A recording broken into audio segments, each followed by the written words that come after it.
Drama serial हसरत फबीहा के घर में आने के बाद रिफत बेगम का तो जीना महाल होकर रह गया है। उधर सनाया जिसे इस बात की अभी भनक भी नहीं पड़ी हुई, लेकिन इस बार अरहम उसे जब उसे लेने के लिए जाता है तो यहाँ पर जाकर उसे बता ही देता है, जिसके बाद उसके ऊपर क़यामत टूट पड़ती है। आने वाली किसकी मुकम्मल कहानी में आप सभी दोस्त देखेंगे। अरहम जैसे ही सुबह के वक्त बाहर से घर आता है तो यहाँ पर घर आया देखकर फबीहा इस बार उनका भरपूर ख्याल रखेगी और उसकी माँ का भी। उसके सामने उसकी माँ की भरपूर खिदमत कर रही है, शुरू से लेकर आज तक जिस तरह करती आई थी। लेकिन इस बार रिफत बेगम जिससे बिल्कुल भी हजम नहीं हो रहा कि ये लड़की उससे धोखा देकर इस घर में आ चुकी है और उसी के बेटे के साथ शादी करके उसकी जिंदगी में इस बार उससे बहुत ज्यादा मफाद हासिल करने वाली है, क्योंकि ये गरीब घर से है। गरीब घर से होने की वजह से ये उससे उसका पैसा उसका सब कुछ हत्या कर अपने घर वालों को अय्याशी करवाएगी। अरहम तो यहाँ से चला जाता है, जिसके बाद फबीहा रिफत बेगम के पास खड़ी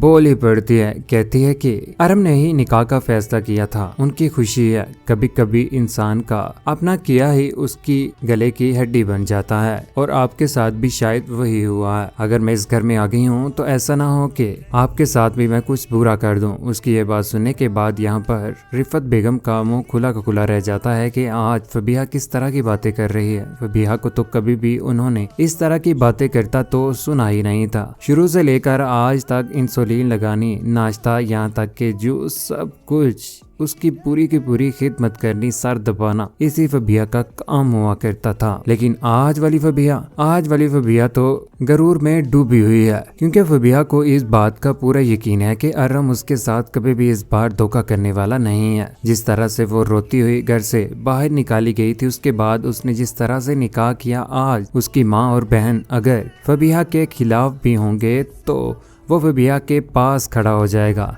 फबीहा जो जुल्म तो इस बार उसकी बहन के ऊपर भी करने ही वाली है। जैसे ही वो अच्छे तरीके से तैयार होने के बाद उसका आमना सामना हादिया के साथ होता है तो यहाँ पर हादिया उसे देखकर कहती है कि वाह, नए कपड़े, अपनी औकात से भी बढ़कर अब तो तुम करना शुरू हो चुकी हुई हो। उसे उन कपड़ों में देखने के बाद हादिया तो जल ही रही होगी। कहती है कि नौकरानी से बादशाहत का यह सफर तो बहुत ज्यादा तुम्हारे लिए सुहाना है, बेहतर होगा यहाँ से चले जाओ। छोटी जगह से उठकर बड़ी जगह पर क्या आ गई, दिमाग आसमान के ऊपर पहुंच गया है। उसका हाथ पकड़कर उसे घर से निकालने की भी कोशिश करेगी, लेकिन यहाँ पर फबीहा चिल्ला पड़ेगी। कहती है कि मुझे कमजोर मत समझना और ये गलती अपने दिल से निकाल देना, मैं सनाया नहीं हूँ। ये सारा का सारा माजरा यहाँ पर रिफत बेगम भी देख रही होगी। रिफत बेगम तो हक्की बक्की रह जाती है। ये फबीहा इतनी जालिम निकलेगी, इतनी मासूम दिखने वाली फबीहा आज आखिरकार जालिम हो ही गई। इस बार रिफत बेगम और हादिया को भी भगा ही देती है। हादिया तो वहाँ से चली जाती है, जिसके बाद यहाँ पर फबीहा रिफत बेगम को खरी खरी सुना देती है कि मुझसे बुरा कोई नहीं, अगर मेरे साथ पंगा लिया ना तो ऐसा ना हो कि आप लोगों को इस घर से निकलवा ही दूं। तो बिल्कुल इस बार फबीहा ऐसा ही करने वाली है। फबीहा इस बार कान भरेगी अरहम के और कहेगी कि आपकी बहन और आपकी माँ निकाह के बाद तो ऐसे जैसे पता नहीं क्या कर रहे हैं मेरे साथ। यहाँ पर वो रोना भी शुरू कर देगी। अरहम से उसका रोना बिल्कुल भी देखा ना जाएगा।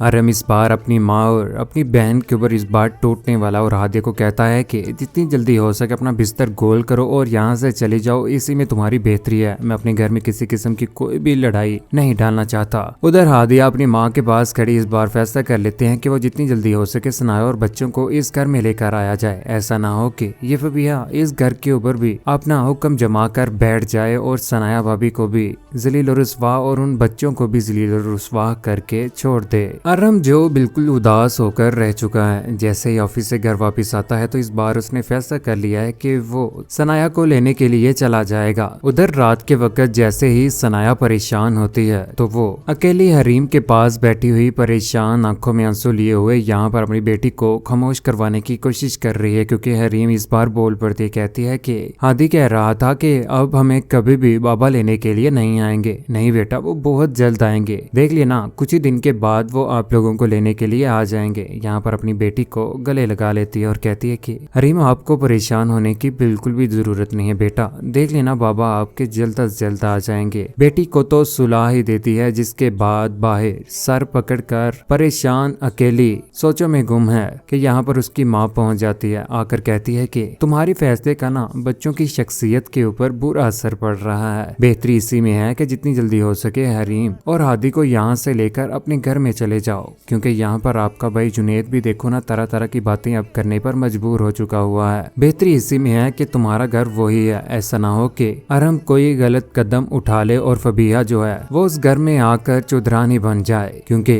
रिफत अपा भी यही चाहती है। देखो ना शुरू से उन्हें बिल्कुल भी आपकी खुशी अजीज ही नहीं है। घर में भी जब फबीहा आई थी तो फबीहा के साथ देखो ना कितना अटैच हो चुके थे बच्चे, और वो भी उधर जुनेद अपनी बेगम के सामने बातें कर रहा है। कहता है कि अगर अरम ने आने का कहा और यहाँ पर आ भी गया तो आप ही को चाहिए था कि यहाँ से वो चले जाती। सोमिया कहती है कि जिस तरह से सनाया आपा कर रही हैं बिल्कुल बेहतर कर रही हैं, उनके साथ ज्यादती हुई है। कोई भी औरत कभी भी किसी भी लड़की को अपने शोहर के पास बर्दाश्त नहीं कर सकती, लेकिन देख लेना अरम कुछ ना कुछ गलत जरूर करेगा। यहाँ पर जुनेद कहता है जुनेद को वाकई ही अरम के ऊपर यकीन है कि वो गलत कर सकता है, और ऐसा तो वो अब कर चुका हुआ है, यानी कि फबीहा के साथ निकाह। उधर अरम आखिरकार इस बार पहुंच ही जाता है सनाया के पास।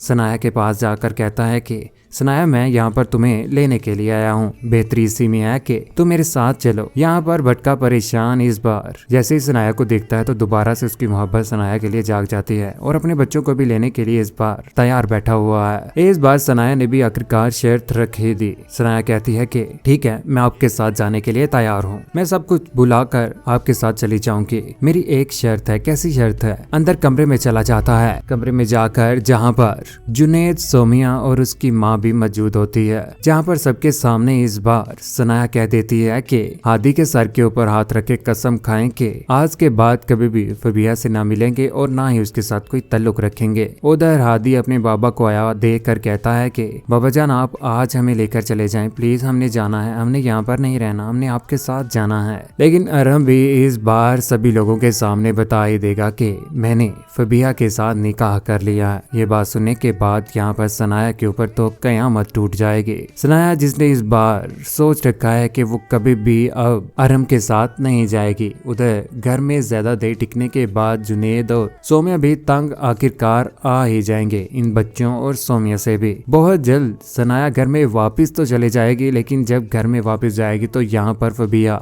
इस बार अरम को बहुत ज्यादा काबू करने वाली है, जिसके बाद सनाया के साथ भी बुरा ही होगा। फबीहा जो साफ साफ इस बार खड़ी हो जाएगी सनाया के सामने। सनाया के सामने वैसे फबीहा का खड़ा होना बनता नहीं है। जिस तरह से शुरू से लेकर आज तक सनाया ने उसके ऊपर नेकी की, लेकिन वो ही नेकी सनाया के मुंह को आन पड़ी। सनाया ने तो उसे केयर टेकर की जॉब ही दिलाई थी, जिसके बदले उसे चंद पैसे देकर उसके घर का निजाम चलाने का सोचा, लेकिन यही फबीहा उसी को ही डसकर उसी की जगह लेकर बैठ चुकी हुई है। घर में फबीहा जो बच्चों के साथ मोहब्बत प्यार किया करती थी, जॉब के ऊपर तो सनाया जाया करेगी, जिसके बाद वही बच्चे घर में रहा करेंगे। बच्चों ने भी इस बार फैसला कर लिया है कि वो घर में जिस तरह से लड़ाई झगड़े हो रहे हैं वो घर छोड़कर चले जाएंगे और किसी दरबार के ऊपर जाकर रिहाइश पजीर हो जाएंगे। फबीहा ने तो बहुत ज्यादा गलत किया है सनाया के साथ, लेकिन रिफत बेगम के साथ जो कुछ भी हुआ वाकई बेहतर हुआ है। जालिम बनी हुई थी सनाया के साथ, इस बार सनाया की साइड लेने वाली है। लेकिन आने वाले वक्त में अरम के सामने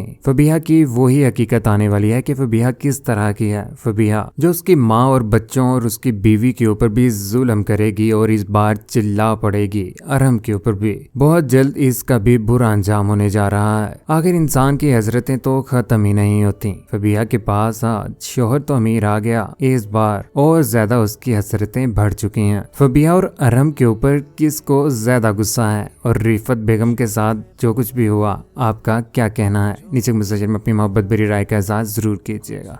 चैनल को सब्सक्राइब करने के बाद बेल का बटन जरूर दबाइएगा। अपना ख्याल रखिएगा, दुआओं में याद रखिएगा। अल्लाह हाफिज।